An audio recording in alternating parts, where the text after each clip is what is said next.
Many of you have chosen beautiful animals that are in danger of extinction to write your short, persuasive essay about. Included in this essay is an image at the end of the essay that will be a persuasive image that shows the reader your commitment to supporting the human efforts to rescue this animal. Some animals are very easy to find, rescue efforts, people out helping and feeding animals and taking care of them. Some not so much so. So I'm presenting an opportunity for this essay to be a little creative and to once again use AI as our assistant, not as our substitute. And remember that before you do this in any other class or for any other assignment, you make sure you contact the instructor first and make sure you have permission and that you document the image as I'm going to show you here. So let's say that instead of one of these pretty people here, I have chosen this animal that is in danger of extinction. These guys. They're known as rock grasshoppers. They're not pretty. It's going to be kind of hard to impress upon myself that I need to care about this little insect, and it's going to be hard to present that information to a reader in a way that is persuasive. So let's start with deciding which image will be our title image, knowing that that image is not necessarily going to attract all readers to care. That's going to be tricky, but I think I can find one in this group that shows the title of what I'm working on and at least allows the reader to feel curious.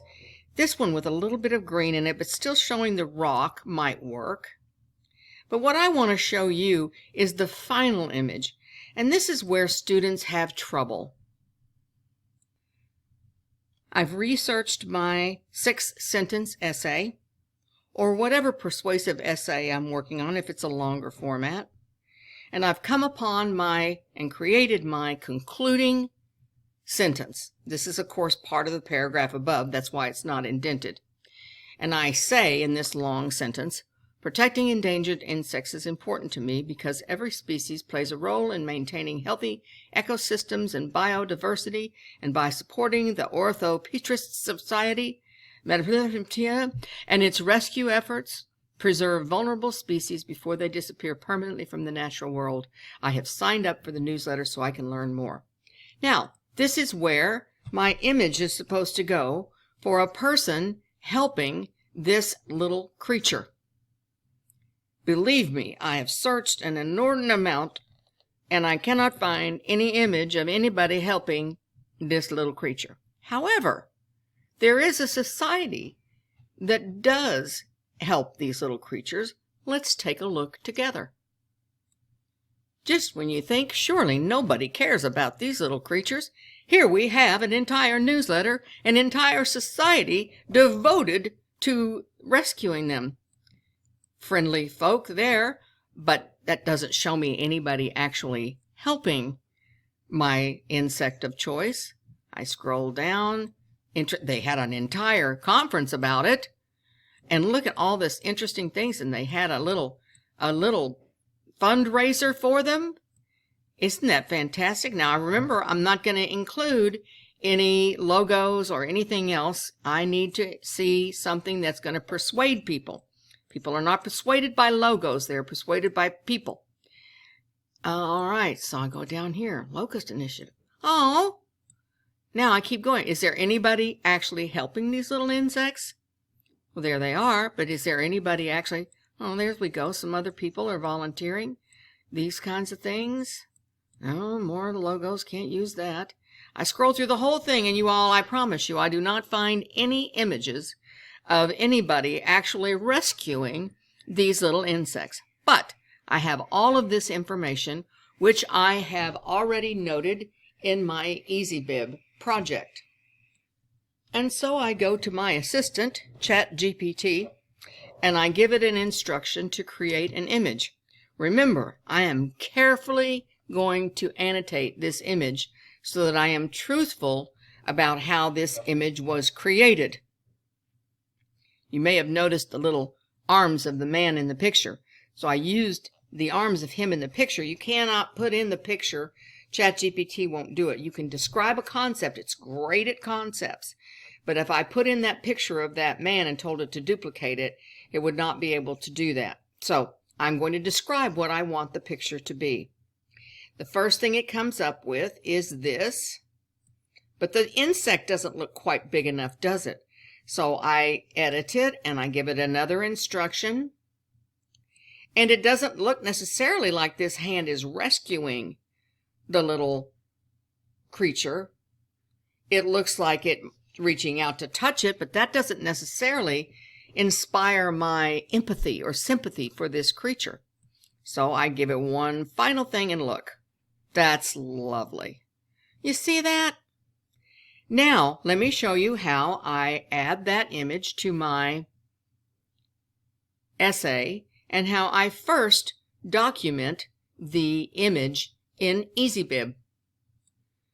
This is the citation for that newsletter that I found, and this is the image that I created. Let's look at how I created that image. First of all, I clicked creating the manual citation because, of course, I created this. So it's not a personal photograph. It is a created photograph. And I'm going to put seen. It was created. So it's not from a database. It's not from a website. It's not in print. But I'm going to note down below everything the reader needs to know. I titled the image, and then I added based on a newsletter from that newsletter source, the date I created the image, and then down here I added an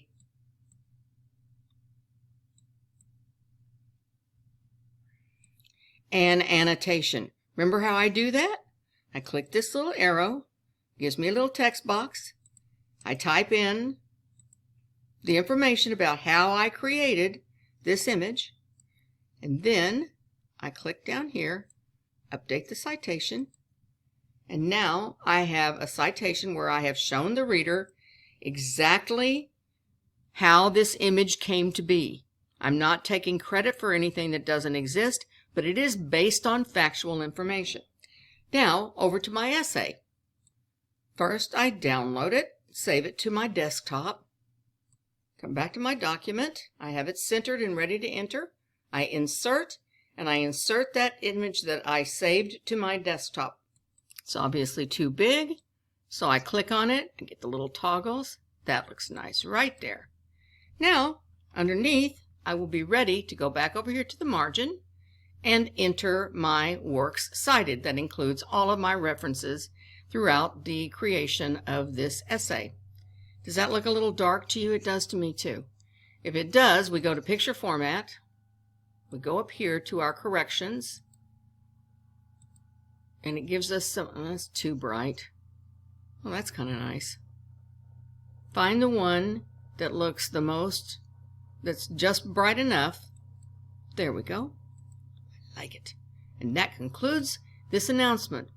Once again, remember, before you take this action, be sure to check with your instructor and make sure that it is okay to do this, and make sure that the image is properly documented in your works cited so that you are not claiming something that is an interpretation rather than an actual image. That concludes this tutorial.